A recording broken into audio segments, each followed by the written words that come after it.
Bill Diaz's journey from New York City to Portland, Oregon, is a tale of perseverance, community engagement, and significant contributions to the city's cultural and journalistic landscape. Born in 1943 amid the backdrop of World War II, Bill's early life was infused with the rich cultural heritage of the Harlem Renaissance. Moving to Portland with his mother to escape domestic issues, Bill's upbringing was shaped by the supportive community and his stepfather, a Tuskegee Airman, who instilled in him a sense of pride and determination. He thrived academically and socially, attending Roosevelt High School and later forming a band, the Seven Souls. My story starts in New York City during World War II. I was born in 1943. My mom was an amazing woman. She had been working at the Federal Theater during the Depression, worked with people like Orson Welles, Will Geer, got to know him. At one point, Orson Welles wanted to take her out to Hollywood and make her his teach her lighting so she'd have a career. She married my birth father, Billy Owens, and he was a writer coming out of the Harlem Renaissance. We knew people like Ralph Ellison, who wrote The Invisible Man. And that Harlem Renaissance was amazing because it was a cultural thing where basically the center of culture for Black America shifted to Harlem at one point. And people like Richard Wright were coming out of that environment. And there was just this great explosion of talent at that time. Langston Hughes. So I heard all these names in my early years. Now, my birth father, Billy Owens, had a problem. He was an alcoholic. And because of his alcoholism, he got violent at times with my mom. Now, my mom came from a family with, she was the oldest, but they had 10 siblings, brothers and sisters, very talented kids. Her father was Afro-Cuban. He came over from Cuba, spoke Spanish, but he was black. And he was the elevator operator in the building that this very pretty Czechoslovakian lady was living in, who only spoke German, who had just come over. This is the early 1900s. And they flirted, and they married. They were both Catholic, and they had 10 kids. Mom was the oldest. And so she had a Czechoslovakian mother and an Afro-Cuban father. Kind of like Barack Obama having that mixed race thing. And her father felt that New York was a feast. And so he wanted his children to be something. And they wanted them to claim their Americanism. And so he took them everywhere, to museums, to art shows, to symphonies. They were exposed to all the culture of New York City. And they had a feeling that they should become something. And so one of her brothers became a very successful architect in New York City, and then later in St. Thomas, the Virgin Islands. And there was just this feeling of, pride. At one point when she was in high school, she helped arrange a visit by Eleanor Roosevelt when she was the First Lady in New York. And so Eleanor Roosevelt told her backstage, she says, "Mercedes, I want you to understand something. You could become anything you want to be." So my mom hears this from the First Lady of the United States when she's a teenager. And she never forgot. And she did things. At one point, she was the office manager of an advertising agency in New York City. She solved problems. She cared about people. And so when my birth father became violent once too often, Mom got ticked and said, "Enough of this." Well, one of her brothers was living out in a far-off place called Portland, Oregon. We'd never heard of, Uncle Paul. And he was living over near the Broadway Bridge. And so they got on the phone, and Paul said, "Look, you come out here with little Billy." I was 4 years old. "You come out here with little Billy, stay with me for a while. If that jerk of yours comes out here, we'll take care of him. And because he ain't going to hit my sister anymore." And so without any money, just enough money for train tickets, we got on a train. So we go from New York to Chicago. And then when we get to Chicago, that's a long stretch from Chicago to Portland, we got no money. And we get on the train, and sometimes I can't tell the story without tearing up, but here we are, this mom and this little boy, and there were black porters on the train. And they discovered we had no money. And they said, look, don't worry, kids, we're going to take care of you. We run this train. Those white engineers up front, they're our chauffeurs to make sure we get from city to city, but we run this train. Don't worry about a thing. You're going to eat well all the way out to Portland. And we did. And I never forgot that, It's like, I never forgot that feeling of sticking together despite the odds. And so we get to Portland, and Mom, we moved in with Uncle Paul and Aunt Ruby. I'm sorry, another Aunt Ruby, Aunt Odelia. And I don't know if you know where the Beacon Storage is, right across from the Coliseum on Broadway, right by the foot of the Broadway Bridge. But at that time, it was a neighborhood of houses, and our house was right around the corner from there. So every time I go by Benton Street, I think of the first place I ever lived in Portland, which was in that house on Benton. And then Mom got a job at the IRS and met this guy named Carl Deiz. And Carl had been a Tuskegee Airman during World War II. And his brother Bob had been a Tuskegee Airman too. So two Portlanders from the same family, two brothers, were both Tuskegee Airmen.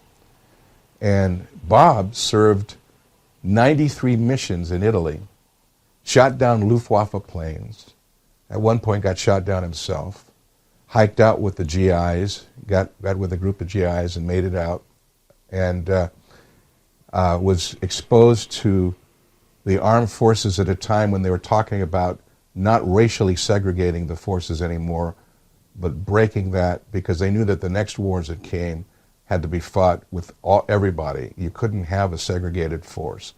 So the forward-thinking people in the military said, after the war, we're going to integrate. And so they started the movement there. Of course, a lot of help from people like Tuskegee Airmen, who were going to, by God, not come home to things the same way they were. And so my uncle gets talked into staying in the newly formed Air Force, because when he started, it was part of the Army Air Corps. But after the war, they became a standalone Air Force. And he was talked into it, to staying in, and he did. And he had a successful career, ended up a major, was one of the first test pilots to fly jet aircraft in the United States. You saw all the white people in the headlines, but there were black people doing things too, and my uncle was one of them.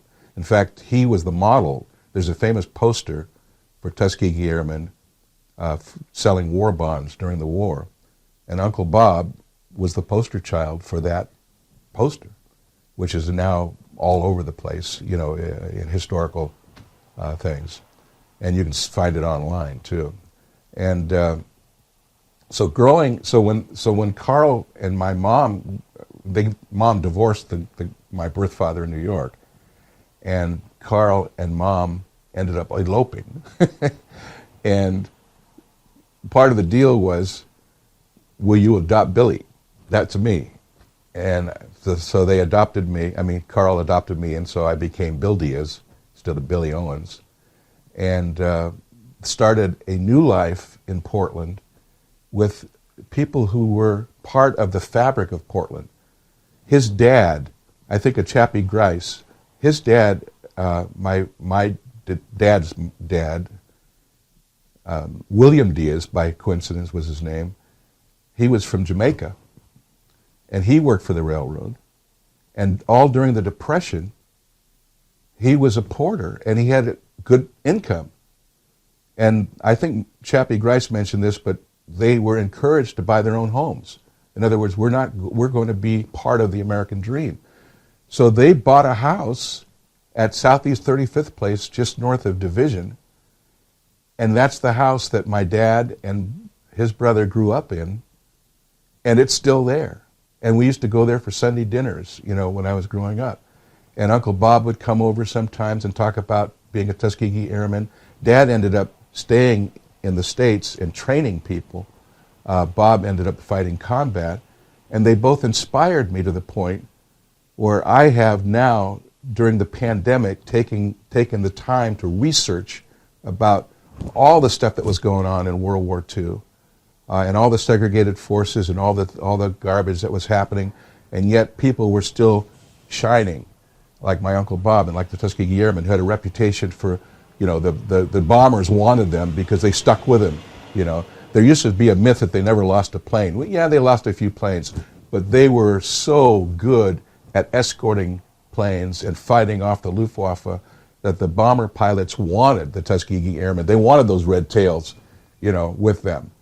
And so I researched and wrote my first published novel that I published myself, called The Man from Tuskegee, which is now on Amazon Kindle, and I'm getting great reviews. And what I wanted to do was create a black hero for all time, not just for World War II. Somebody who could be like the Black Panther. I saw the movie The Black Panther, and I thought, we need a human being, not a superhero. We need somebody whose roots are in reality. And so my character, Bob Dale, is basically this hero. And I'm planning a series of books on him. I'm starting the second one right now. So I've sort of skipped ahead, but I just wanted you to know that the inspiration that these two gentlemen gave me growing up, Uncle Bob was a pilot before World War II even began, a black man who decided to be a pilot. He had the state record in the 100-yard dash. He ran at the University of Oregon with Mac Robinson, Jackie Robinson's brother, who was a silver medalist in the 1936 Olympics. And that's another story that needs to be told. I got to say this. I'm sorry, I'm getting ahead of myself. My wife warned me, don't get ahead of yourself. But here's the deal. We see movies about the 1936 Olympics, right? And we always see Jesse Owens, and we might see Mac Robinson, because Mac Robinson took second, to one of the Jesse Owens races, right? Got a silver medal. But you never hear about him. But you hear about Jesse Owens. There were 18 African Americans on the U.S. Olympic team in 1936. 18. And they dominated track and field in front of Adolf Hitler. There were gold medals that other people besides Jesse Owens won. There were silver medals and bronze medals. So they should have come home. If it was today, they'd come home to glory.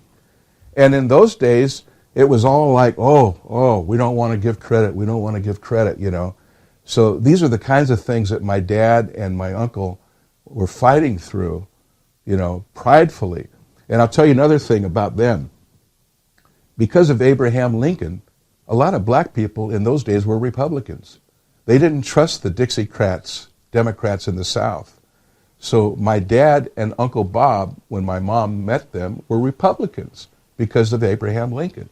And the old Republican Party, which a lot of people don't talk about. Well, my mom was a fiery Democrat from Harlem. Roosevelt, she believed in Eleanor Roosevelt more than FDR.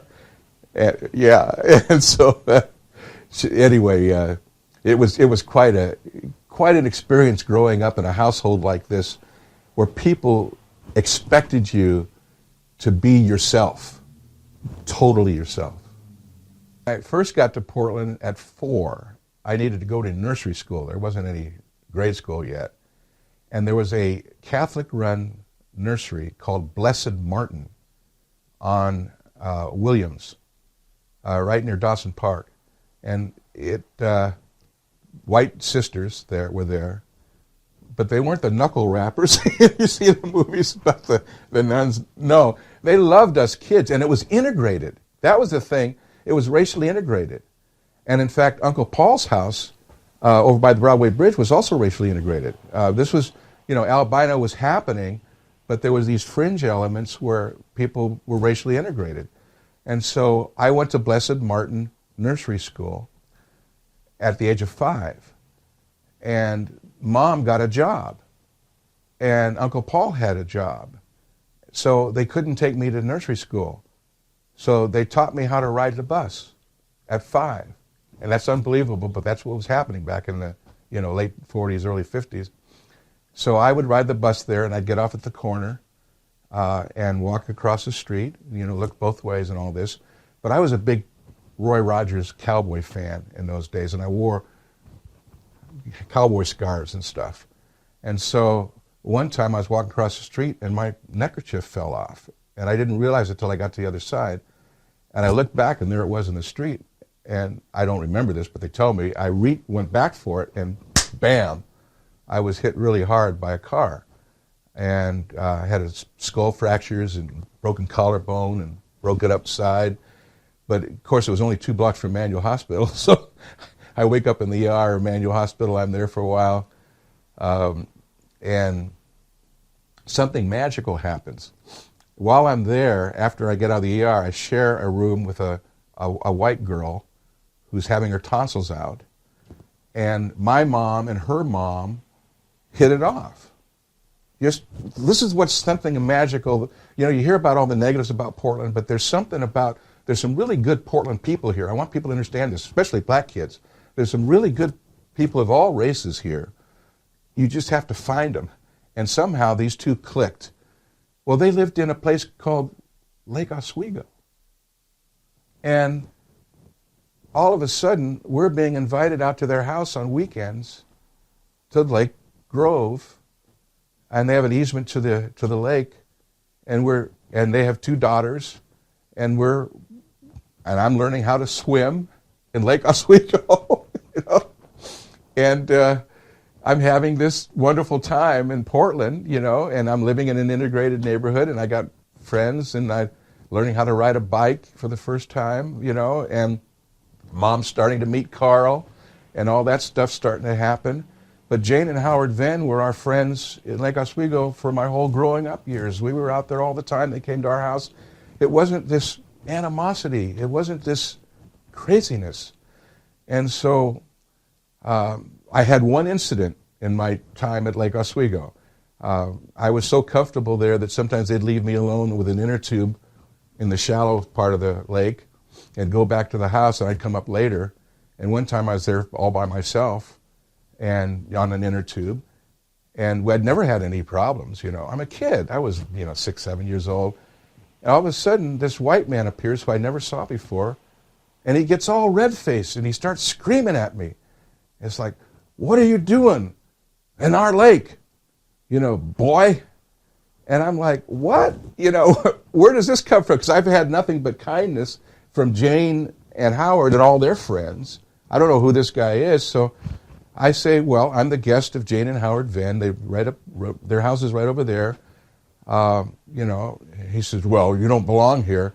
And I said, well, I'm here a lot, And, I didn't learn until later that Lake Oswego was known as Lake No Negroes. I don't know if you've ever heard that, but Lake Oswego was a white enclave known as Lake No Negroes. Well, I was sort of breaking the no Negro rule just by being there. But we didn't stop going there. I never saw that guy again, by the way. I ended up learning how to sail a boat on that lake. I learned how to float on little foot pontoons on the lake. We had all kinds of adventures. After the Blessed Martin Nursery School, my mom and dad got married. Carl and Merce got married, and they needed a place to stay. And so we moved over by Boyce Eliot School. And instead of having me to have to go take a bus, we had a little apartment right by the school yard. So all I had to do was walk across the schoolyard to go to school. No more buses for me. And and that place, I think, is still there. It was there the last time I looked. But anyway, it was a little duplex that they rented. Pipes froze the first winter. Had a flood. Mom and Dad said, enough of this. So my dad, Carl Deiz, had gone to the University of Portland. After the World War II, he graduated magna cum laude from the University of Portland, black man, in business. And he ended up getting a job at the Bonneville Power Administration after some effort, because there were doors closed to him at first, but they pried open. Urban League was very active in getting people work, things like that. And my parents were active at NAACP and Urban League. So we moved out to a place called University Homes, which is right next to a place called Columbia Villa. Well, Columbia Villa doesn't exist anymore, but it was World War II housing, low-income housing built and it was integrated, and so I had black and white friends who lived in Columbia Villa. And we lived in University Homes for a while, and my dad, who had gone to the University of Portland, discovered a home being built on North Portsmouth. And he scraped together enough money for a down payment, and he decided we're going to own it. Because he had come from a home ownership family in southeast Portland. That had been his upbringing. He had no thought that he was not going to own. So he bought the house, 9340 North Portsmouth. It's still there. And in the first grade, after being in Boyce Eliot for half a year with Miss Denholm, we moved I went to Portsmouth School and went to Miss Dobbins' class. And I want to say this about the teachers of that era. All the teachers I had in grade school at Portsmouth School, which is now Cesar Chavez, but they were all white women, and they treated us like their children. Now, I can't emphasize that enough because that's part of what made me who I am. They believed in me like they believed in the white kids in the class. They encouraged me as they encouraged the white kids in the class. They didn't treat me any differently from anybody else. As a result, I shone. I was able to just be myself and always at the top of the class. And I think that's so important. And I encourage people to understand the impact that adults have on young minds. Because when you are taught that you can be anything you want to be, and you should strive to be what you want to be, you can do things. Now, it wasn't all gravy. I mean, there were, when we first moved to North Portsmouth, that had a house, one of the neighbors across the street, the Smiths, took up a petition to kick us out. We don't want no black people in our neighborhood. Well, by the time they started circulating the petition, I've been going to school with their kids. We all walked to school together. We all played in their homes together after school. And all the moms went to their husbands and said, we're not going to be part of this petition. They isolated the Smiths. They embraced us.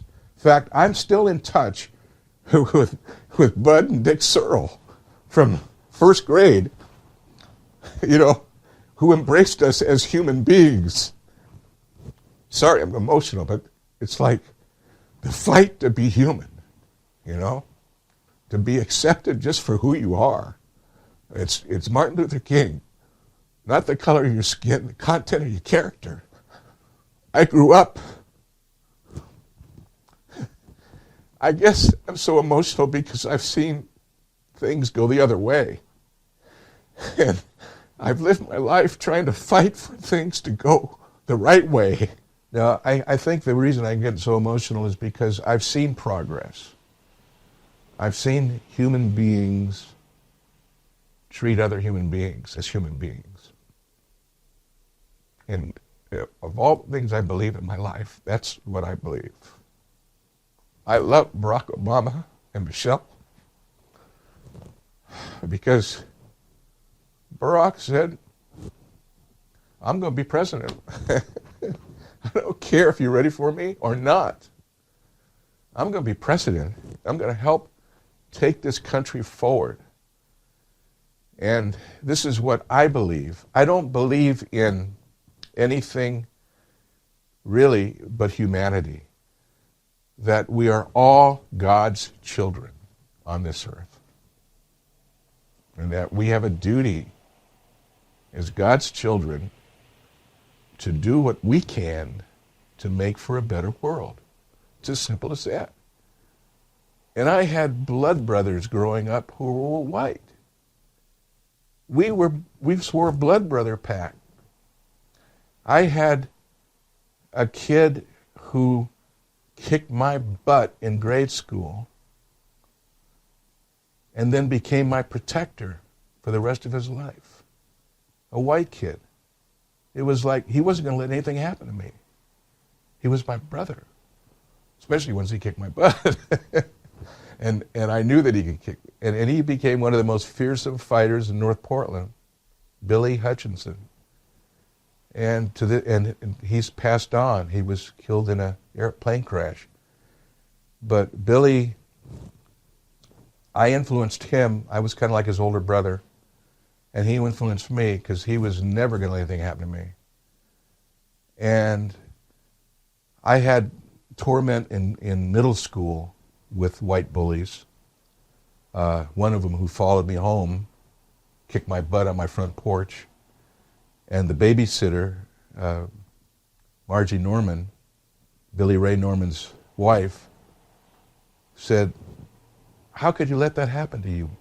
I'm going to teach you something." She taught me how to fight. Margie Norman taught me how to fight. She said, "Here's the deal. You may not win every fight you're in, but make them regret ever laying a hand on you. You're going to hurt them somehow." And that stayed with me because later in life, skipping ahead, my wife said, "Don't do this." Well, later in life, I had a video production company. We did a project down in Medford and Ashland for the Shakespearean Festival. And afterwards, we're sitting in a bar celebrating the fact that we'd done this great project. And I went in the restroom, and all of a sudden I hear, "I think there's some niggers in here, and it's getting awful dark in here." And I'm thinking, where's this voice coming from? You know, I look around, and all of a sudden this guy's out of his stall, and he's shoving me up against the sink. This is after my Marines and after my LA experience, and I thought, what the hell? And he was a big guy. You know, he was drunk, but he was big, stocky. And I'm thinking, wait a minute. If he fights me in here, he's got the advantage. But I'm going to challenge him to go outside with me because I'm going to kick his butt. And I'm in my 40s. So I challenge him. I say, "Look, man, let's go outside and settle this." He says, "Okay." So I don't know if you've ever done this, but I went into a zone. And my only focus was, I knew the only way I could win the fight was if I knocked him out. This is during Muhammad Ali era. And I focused on nothing more than knocking him out cold so that he knew that he lost the fight. He never touched me. I went into the zone. All of a sudden, I looked down, and he's seated on the ground, out cold. His buddy who was there said, "Man, it's over." And the fight was over. Later, the bartender thanked me because he said this guy had been causing trouble all night long, and I took care of it. No cops were called, you know. And we went back and finished our drink. Next morning, I woke up. I realized I had blood on my knuckles from the other guy's mouth. And I didn't even remember doing that. But the thing is, you have to be able to stand up for yourself. I'm not a pacifist, but I'm not an aggressor. But I think of Frederick Douglass. Frederick Douglass was slaved out to a guy, loaned out to a guy who mistreated him. And Frederick Douglass one day had had enough. There were the two of them together, and Frederick Douglass kicked the guy's ass, Fanny. And Frederick Douglass, and the guy was so embarrassed that a black man had beat him that he never told anybody. But it gave Frederick Douglass a little something. And he decided he didn't want to be a slave anymore. And he became Frederick Douglass. After Portsmouth and that great experience I had for 8 years with the teachers there, went to Roosevelt High School at a time when there was a lot of racism, there was a lot of aggravation and class struggles and things. Roosevelt today is very, very, very black. It wasn't when I went there. We were much in the minority. The black school was Jefferson High School. So there was quite a bit of animosity. But as I got to Roosevelt, I'd always played football. I played flag football in grade school. I was the halfback on the team, kickoff returns, stuff like that. And played some Little League baseball and stuff. And so when I got to Roosevelt, I played freshman football. And even though I was little, there were like 5 of us who were like 95 pounds as freshmen playing football. And when they gave us our freshman letters, he saved us till last, the coach. And he said, come up here, 95 pounds of fighting fury. So he gave us our freshman letters. Well, we got some respect just for the fact that we were on the football team. And then some of us, like Dwayne Gardner, who was one of my black pals from Columbia Villa, the coach said, you can wrestle by weight class. You don't have to be a ping pong ball out here on the football field, because we were knocked around a lot. But we want respect from a lot of the people, and so we wrestled. Dwayne, the first year, took the city championship in wrestling from Roosevelt High School, got his varsity letter. I wrestled in the same weight class. I didn't go to city. He went to city. But we want a measure of respect. So even though I had fights in middle school, I never had a fight at Roosevelt High School, even though there was some of this racial stuff going on. But I always had friends of all races at Roosevelt, black, white, Native American. Native American, we used to go ride horses and stuff over by the railroad tracks where they own the stable. So we just had friends. And so growing up at Roosevelt, I never had a fight.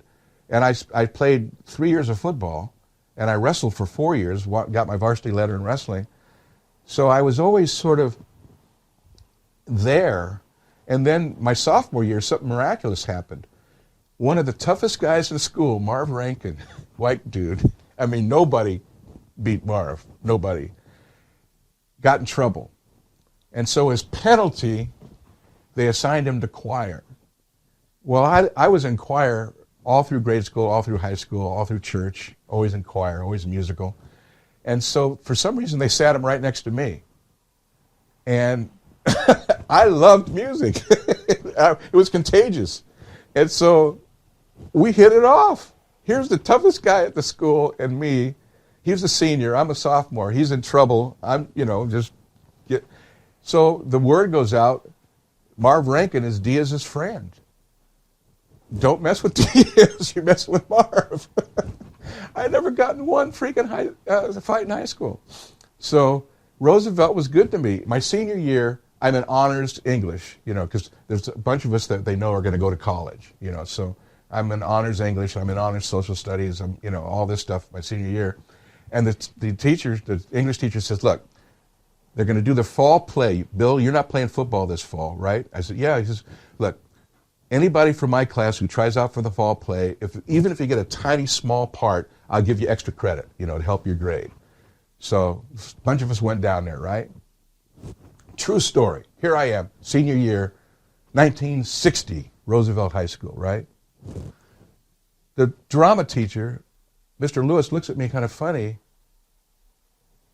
and he starts thinking, and he hands me the script. He says, I want you to read the lead. I said, what? I hadn't been in anything at Roosevelt High School. And he says, I want you to read for the lead. Well, the lead, the story is about a Korean War veteran who comes home from the war, and he comes back to his home, but for some reason nobody recognizes him. The reason is because he and his white brother in the foxhole have become brothers in battle, and this kid has assumed the other's identity. It was actually a teleplay on TV with two white people playing it. But with me playing it as a black guy, assuming this white guy's identity and showing up at the doorstep of the family, and then I tell the story about how he dies next to me in the foxhole from shrapnel, and there's not a dry eye in the house, and they realize that, I've basically assumed the identity of my brother, because we're brothers in war, and it's a huge hit. I'm in the freaking Oregonian newspaper, and I kiss his white girlfriend on the stage. And man, but because of the emotion, it's like this, something happens. It's like there's none of this anti-race stuff. It was like, it was accepted. It was somehow, actually it was the best acting I ever did in my life, because I assumed that role. I've never done that. I just vacuumed that role into me, and I became that character. And for the whole run of the play, you'd look out, you'd see all the Kleenexes, and there wasn't a dry eye in the house when I tell the story about losing my brother in battle. And I think it helped move the chart a little bit, because later people said, you should run for something. And in the spring term, I ran for student body vice president, and I won. I won in a runoff 2-1 over the opponent, named Cary Grant Farnand. Okay. No, I started in college. What ended up happening was I had one bad counselor. Remember I said I had good teachers all the way? Well, I was in honors and all this stuff, and all of us honors kids, we knew we were going to college, right? And I'll never forget this, my senior year, somehow they sent me to this college counselor, who's the college counselor. And the college counselor looks at me and says, Bill, you've done really well here, but don't aim too high. I think you should be a carpenter. And I'm laughing inside because every one of my freaking teachers is telling me, you got to go to college, kid. I'm one of the college bound. And my mom now is in freaking law school. My mom had been a legal secretary after she got here, and her boss saw that she had talent to be a lawyer and said, I'll tell you what, you do one term, I'll see that you do one term of law school and see how you like it and see if you, and so my mom, while I was in high school, did 4 years of night school at Northwest College of Law, which now is out at Lewis and Clark, but at that time was in downtown Portland. So while I'm going through high school, she's studying for the, law, and she passes the bar exam. So she had gone to Hunter College in New York. So there's no way I'm not going to go to college. So coming out of high school, I won scholarships to the University of Oregon and to Whitman College. And those were the only two schools I applied for. In those days, you didn't apply to 8 schools like they do today, hoping you're going to get one of them. But I got both of the ones that I applied for, and I got a full ride at Whitman. And I went down to Oregon, and man, the girls are so pretty. and I thought, man, if I'm going to spend 4 years, I think I want to spend it down here in Eugene. So right out of high school, I started at University of Oregon. And one of my first experiences, we're not roommates, but we're dorm mates, is a guy named John Champion from Long Beach, California, black dude, baddest dude you ever met in your life. And his girlfriends are sending him up all these good records, which I hadn't heard. I'd heard some of them in Portland, but California at that time was way ahead of Portland in black music. And I mean, his girlfriends kept sending up these 45s. And so he's hipping me on what the good music is. And, and then he's decided that he's going to teach me how to street fight. So I'm getting street fighting lessons from this street fighter from Long Beach, California, who I don't think ever lost a fight. And anyway, we become good friends. And so he's on the track team, and he's also on the football team. So I'm out there one time jogging with him on the track team. And who comes up but Otis Davis? Otis Davis, the Olympic champion, who had gone to the University of Oregon. And Otis Davis and us, we hit it off. And Otis Davis, I'm jogging in tennis shoes. He says, how come you don't have track shoes? I says, well, I'm not really track, but I'm just out here. He says, oh, here, come here. Otis Davis gives me my first pair of track shoes. And we become friends.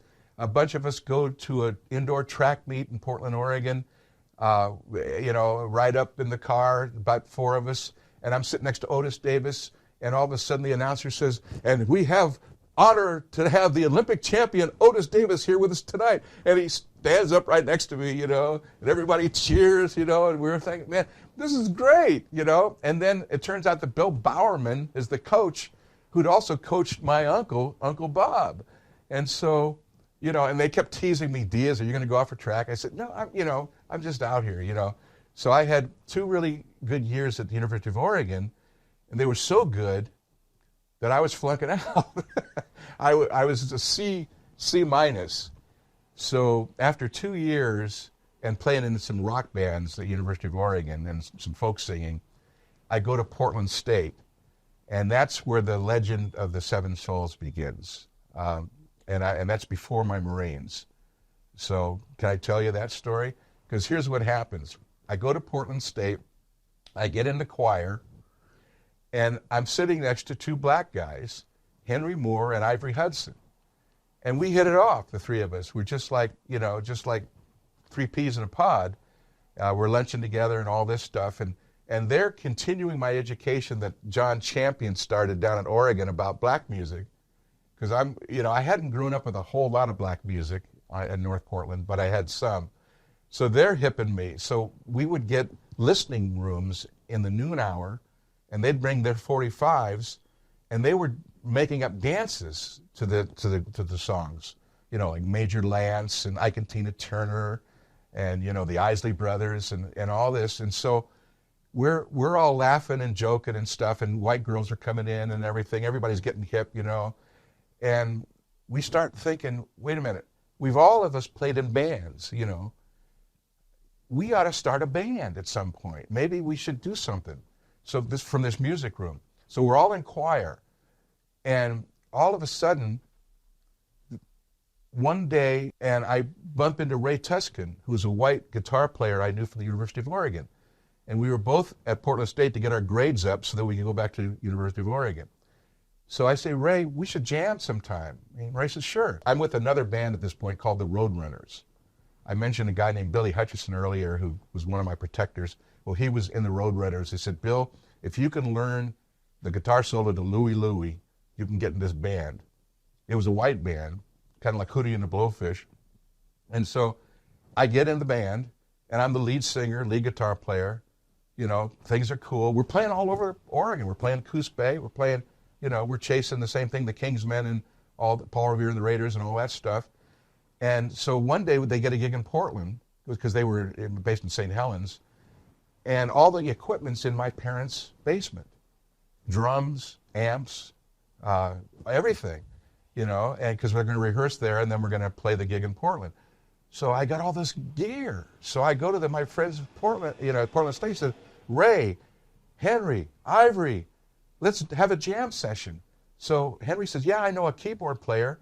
So he brings out Wayne Purnell. So at my parents' basement in North Portland, here we are with all this gear. So I get Ray Tuscan, Henry Moore, Ivory Hudson, Wayne Purnell, and me, 5 of us jamming at my house.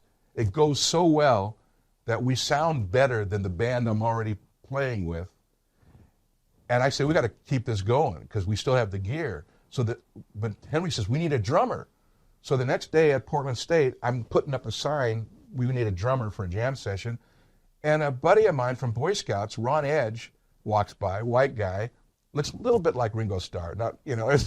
I say, he says, what are you doing? I says, well, we're having a jam session at my house tonight. We need a drummer. He says, Ron, you played drums at Roosevelt. We got a whole drum set up. You don't even have to bring the drums. Just come by and jam with us. He says, I don't know. I haven't played drums for us. And just come out there. So the next day, it's 6 of us,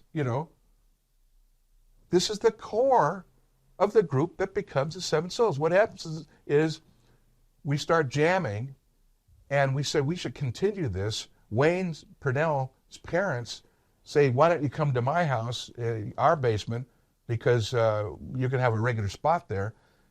So we end up basically, we're not even playing anywhere yet. We just end up getting some gear and starting to form a band in the basement at Wayne Purnell's house in Northeast Portland.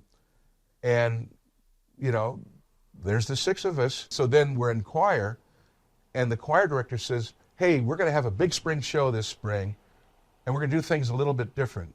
We want a band this time. Anybody in a band? And Henry pokes me.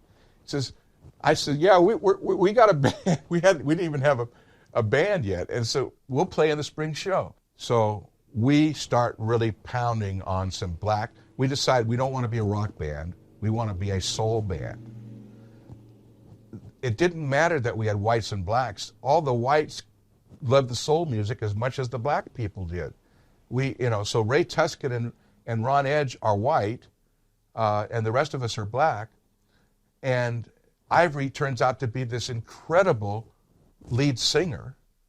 And so at the show at Portland State, we start off, we're supposed to end the show, after everybody, all the other acts, we're going to be the band that ends the show. We close the show. And then we're going to play a few numbers and people will file out, right? So first number we play is James Brown's Night Train. And we've rehearsed it, but we've never seen Ivory perform it. So we kick into, I don't know if you know that song, but you've got to hear James Brown's Night Train, but it kicks off with the instrumental.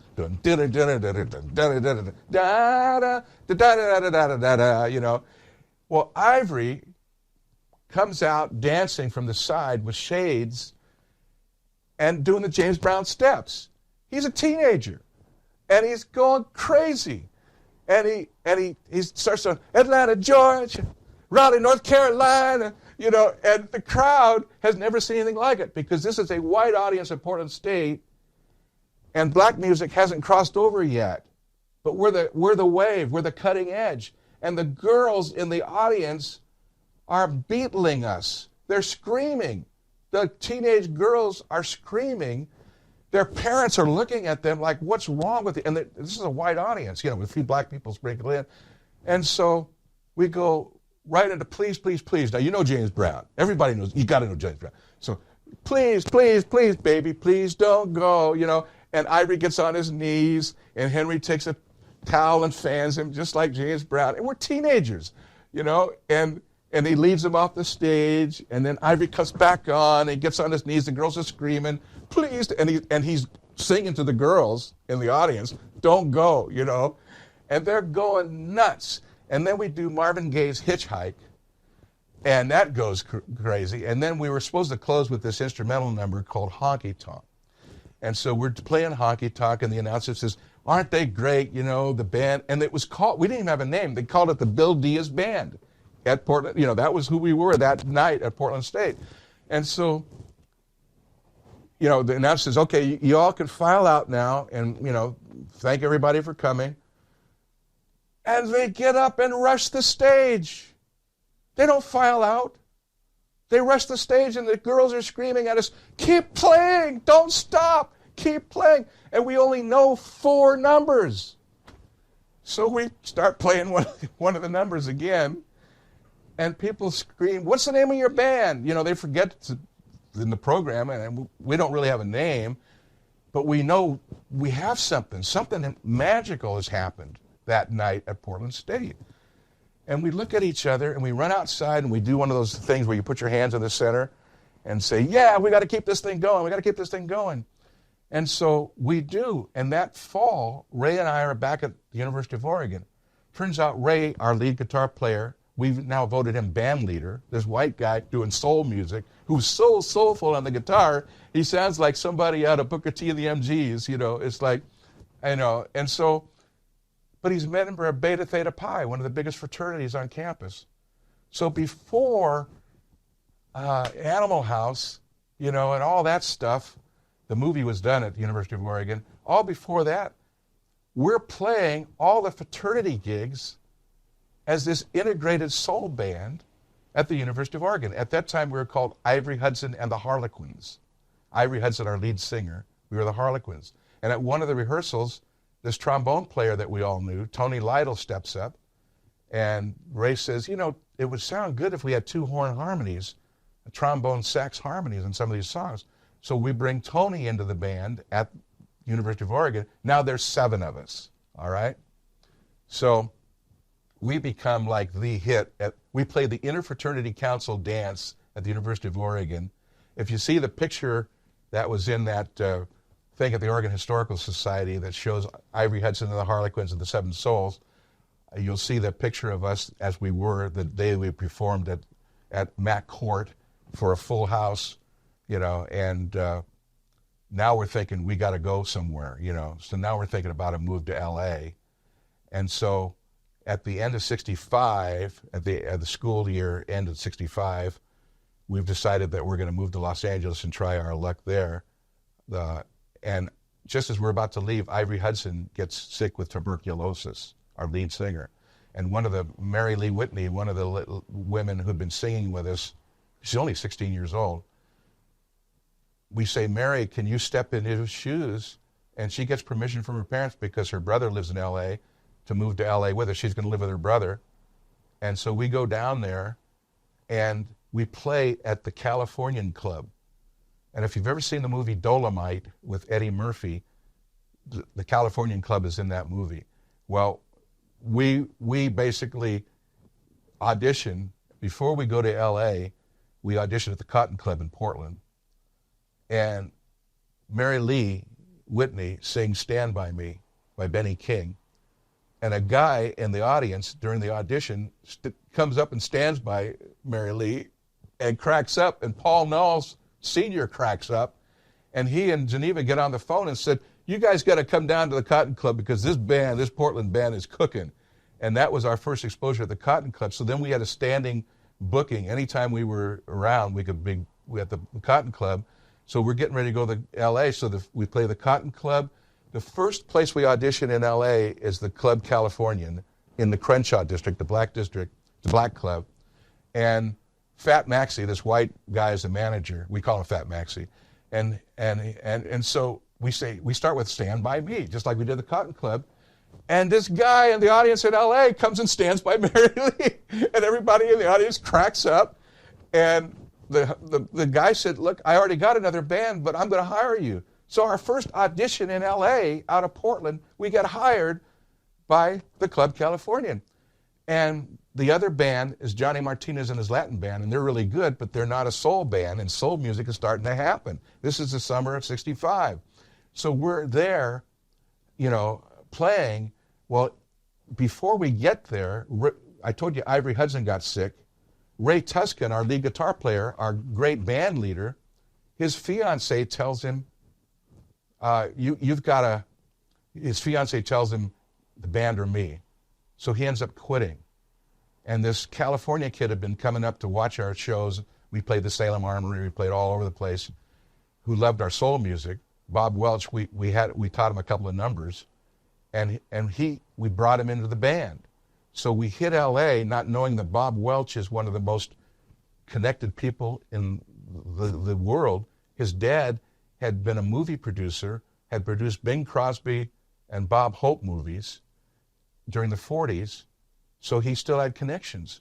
So this little teenage kid named Bobby, who's playing guitar with us, learning how, we're playing at the Club California. So now we've got 3 blacks, 3 whites in the band, and Mary Lee Whitney as our lead singer. And we look out there one day, and there's 2 distinguished-looking white gentlemen there. And they're Livingston and Evans, the songwriters who wrote Doris Day hits, Everybody Loves a Lover, Tammy's in Love. They also wrote Silver Bells. They end up loving our sound. They want us to demo some of their new songs. Henry and I go out there to their Bel Air place. We learn the songs. The band demos them. The day that we do it at Gold Star Studio, this guy comes bouncing out of the studio named Larry Shane, the second biggest music publisher in the world. He has an office with Henry Mancini in the Sunset and Vine Tower. And he says, I want to manage you guys. We sign contracts. He names us on the spot. You're not the Harlequins, you're the Seven Souls. That's how the Seven Souls were born. And we end up with Ike and Tina Turner's record label, the Righteous Brothers agent as our agent, and Henry Mancini's publisher as our manager. During the summer of '65, it was also the first summer that Lyndon Johnson escalated the Vietnam War. And all of a sudden, all of us kids out of school were vulnerable. We didn't have our deferments.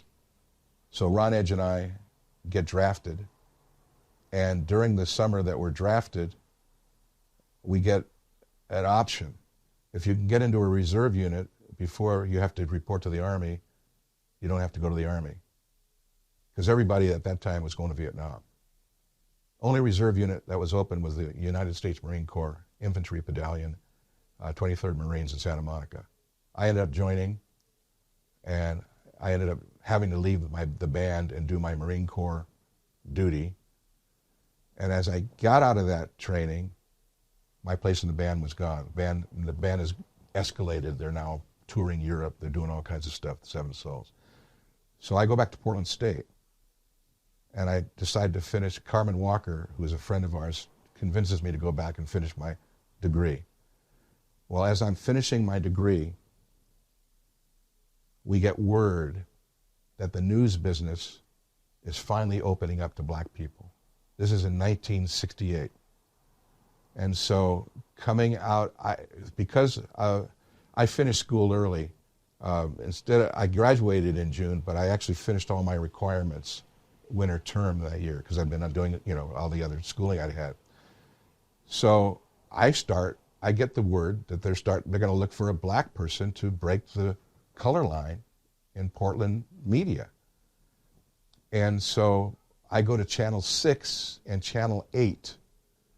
6 offers me an internship, 6-month internship, to train me to be on the air. 8 says, we own KGW radio and KGW television. If you go with us, you'll be on the air next week. So what am I going to do? 6 months of over here, or I'm going, and we'll train you. And so I took the job with Channel 8, KGW TV, actually started in radio. And one of my first assignments was when Bobby Kennedy came to Portland campaigning for president. I interviewed him, and then I followed him the whole day around Portland and covered him and fed all of his speeches and stuff and basically covered Bobby Kennedy. And then the next week he went to California and was killed. But the week that I started at KGW Radio, Martin Luther King was killed. So we got King, we got Kennedy, all this progressive stuff.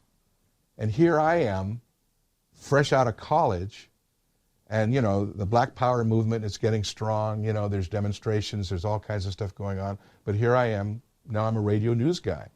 And so I learned my trade. A miracle happens. Ansel Payne, the general manager of KGW, calls me at home and says, Columbia University in New York City is going to do a new program at its graduate school for broadcast journalists of color. We think you have a good chance of being admitted to that program. It's the first of its kind in the country, run by Fred Friendly, the former president of CBS News. Would you please, whatever you're doing, drop it this weekend and write them a letter and convince them that you're the one who needs to go. And the fact that you're already working is a good thing in your favor, that you already have some experience under your belt as a radio news guy. So I write the most passionate letter I can think of, and there's a class of 20, 2 from the West Coast, me and a guy from LA, and the rest are scattered from Chicago to New York. Gloria Rojas, who becomes a big reporter in New York for CBS. So I'm accepted at the Columbia University Graduate School of Journalism, first ever summer program, coming right out of Portland State. Ford Foundation, I have to win a Ford Foundation fellowship, I do that, and then they pay my salary while I'm back there. And so Fred Friendly, who runs the program, it turns out that his grandfather was the mayor of Eugene, and Friendly Hall at the University of Oregon was named after his grandfather. So when he discovers that I went to the University of Oregon and I had classes in Friendly Hall, we're like buddies, the head of the program. So he takes me under his wing. They give me all kinds of encouragement. It's the best experience I've ever had educationally. I mean, I think about Barack Obama going to Columbia. It's like, I went to Columbia. Here I am talking on President's Day. I got the idea that maybe I'm going to be president of the United States back in New York City at Columbia. It must be something in the water back there. And I tell them that. I said, I think I know how this country works. I think I want to aspire to something. And they, okay. So anyway, I get an interview in the New York Times, and I become one of the people that really moves that program. I mean, just as it happens. The presidential thing goes away, thank God. So there's my first wrinkle in my career, which actually turned out good. I'm at KGW. When I get back that fall, they promote me from radio to TV, from the Columbia University experience. Dick Bogle, meanwhile, has started at Channel 2 as the first black reporter on TV. So he gets credit for being first black reporter on TV. I'm the first black reporter on radio. But then that fall I go to TV. Everything's fine. For 3 years, I'm doing great. I'm part of the system.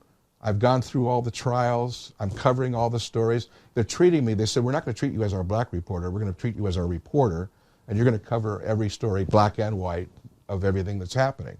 And I covered some really tense stories when the people were displaced from their homes, when Emmanuel Hospital was expanding. I covered that story, and it was emotional because, people lost their homes for no good reason, just because of white prejudice.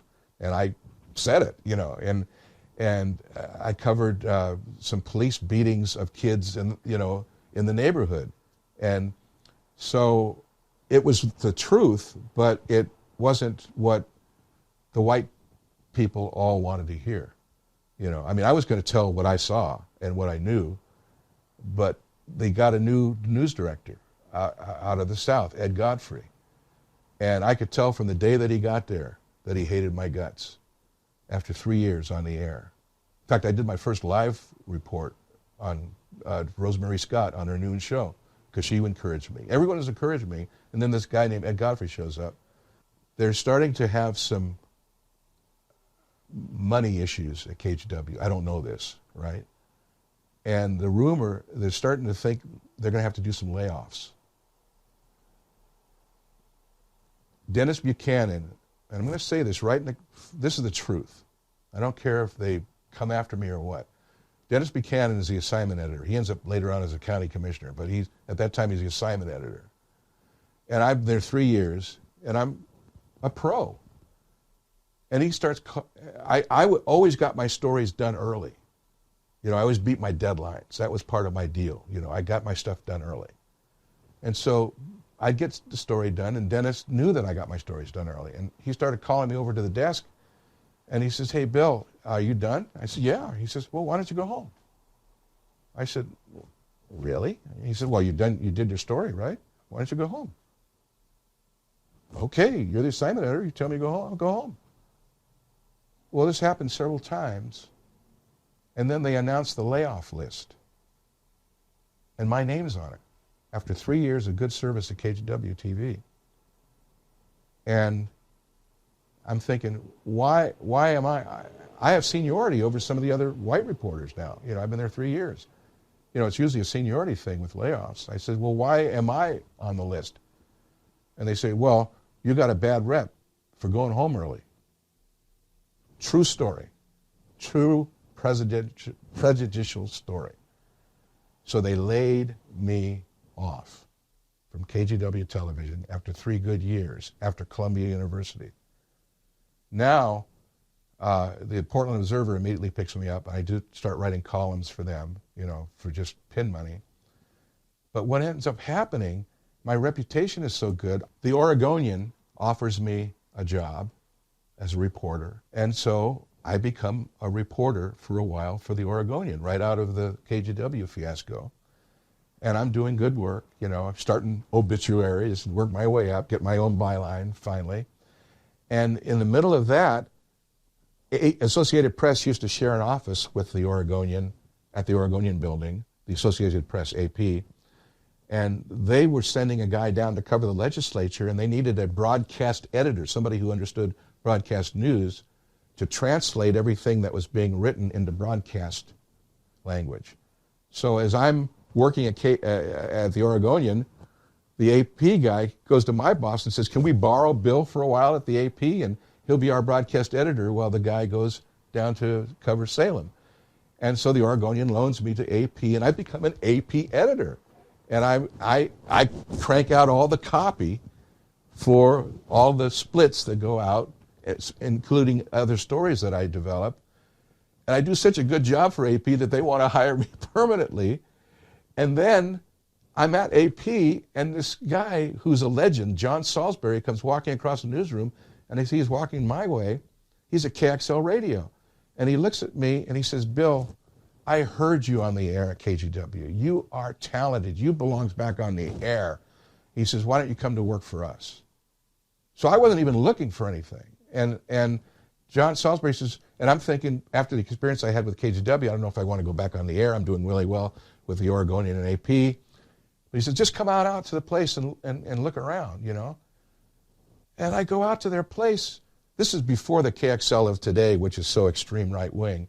This is when it was sort of conservative, but it was fair. And so I go out there, and they treat me like family. They are, Bill, we're so happy you're here. We've heard your stuff. We like your stories, blah, blah, blah. So I ended up taking the job at KXL, and they make me afternoon news editor, and I do the anchoring of all the afternoon and evening news.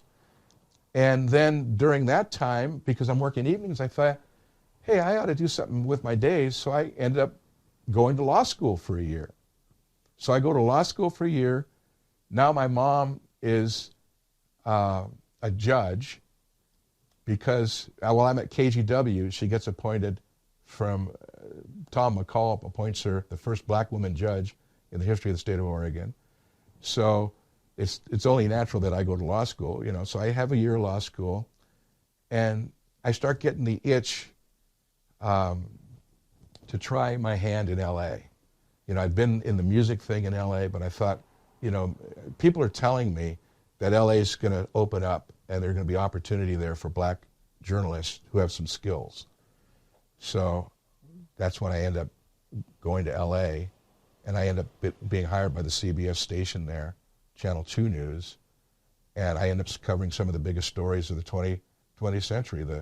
At CBS Channel 2 News in Los Angeles, we are one of only 2 stations in the country that have an experimental mini cam, a camera that allows you to go out on the scene of a story and cover it live and microwave back to the station and actually have live coverage of breaking news. St. Louis has one, we have one in LA. So when we get the camera, they have me be one of the guys who goes out and experiments with it. I do Elizabeth Taylor coming to the airport one time on a private jet as cut-ins with a live camera. I do feeding hippopotamuses at the LA Zoo with a live camera. I'm kind of the guy, one of the guys that's breaking this new technology, just testing it out, you know, not knowing what's going to happen. Well, in 1974, we start getting the camera in 73, early 74, and you know, I'm hired there in early 73, and now I'm seasoned reporter, so I've covered some of the lead stories, I've covered some major stories, and I'm a fit in their newsroom, you know, unlike KGW, I'm a fit, and so I keep moving forward, and they like having me, you know, and I'm doing all kinds of different stories and stuff, and so Patty Hearst gets kidnapped by the SLA, Symbionese Liberation Army, up in San Francisco. And that becomes a big story. And then all of a sudden she joins them. That becomes a big story. Then all of a sudden they're leaving LA and they shoot up, they get to LA, they're leaving San Francisco, they get to LA, they shoot up Mel's Sporting Goods store, and Patty Hearst is pulling the trigger as they shoot up the store. So we know they're in LA. And so the next day, I'm part of I anchor news live from the newsroom where Bob Navarro's on the scene of a place the police are hitting, looking for the SLA. And so I'm anchoring from the newsroom, tossing it to Bob. We do the story. And now I got to get on the story. So I keep bugging him to get on the story. They finally get me on the story. And I'm with the film crew at first, covering different, you know, news conferences and things like that as the web gets tighter and tighter. And then in the afternoon, they pair me with that minicam team in Compton. And so we hit a house, you know, we do live coverage on the 5:30 news, and the house is empty, but there's evidence that they'd been there. And so we know we're getting close. So I'm still with my team, and all of a sudden we get word of a new location, 54th and Compton. So we Compton Boulevard. So we zip over there, and as we drive into the intersection, there's police laying on the ground with weapons drawn, pointing down the street right where we're driving. So we back out of there, we grab out our gear, we run around. I'm peeking around the corner just as the first gunshots start. And so we grab our gear and we run down an alleyway that's parallel to Compton down to 54th, because that's where the shooting, the sound is. We run like Marine Corps, we run toward the shooting, not away from it.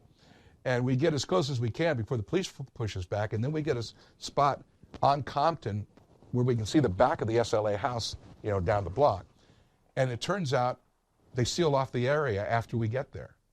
So we're the only live television camera there. And for the next 2.5 hours, I do a stream of consciousness reporting live that goes all around the world. It goes viral. It starts on the West Coast, then it goes across the country.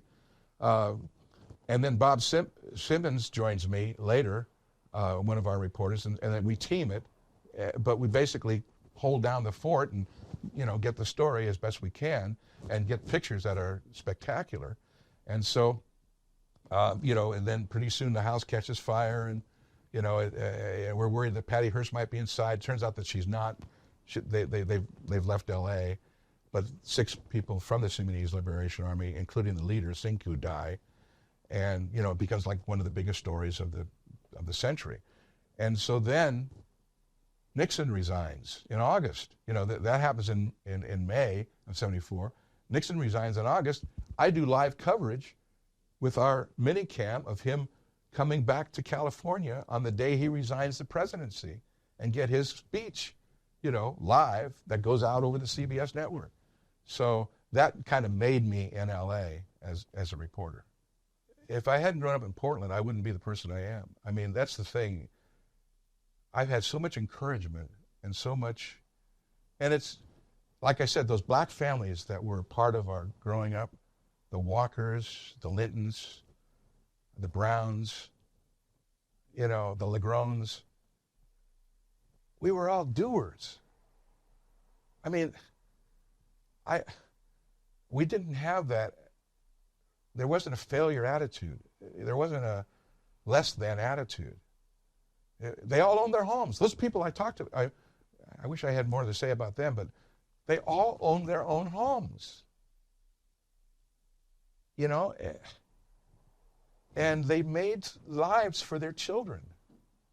And they were 2-parent families. This stuff about, single parent. The people that I grew up around were 2-parent black families who were fighting their way into the middle class, who were not taking that crap. I want to be remembered as a fighter for justice. I want to be remembered as somebody who put himself on the line, who tried to continually push progress forward and not be held back by anything arbitrary like the color of one's skin. One of the beauties of growing up in Portland was that I was able to become myself and fully express myself in many ways. There were conflicts at times, as we've talked about some of them, but there was also this sense of being yourself. We had good black family friends growing up, doctors and teachers and lawyers, who were all part of our environment, who were doing things themselves, many of them for the first time. And they kept pushing it forward, that arc of progress. I had a very intelligent black man once come to me. He was the head of the port of Oakland, and he said, this country is going to be saved by black Americans. And that was way before Barack Obama, way before any of that, because we believe in justice. We believe in freedom. We believe in equality.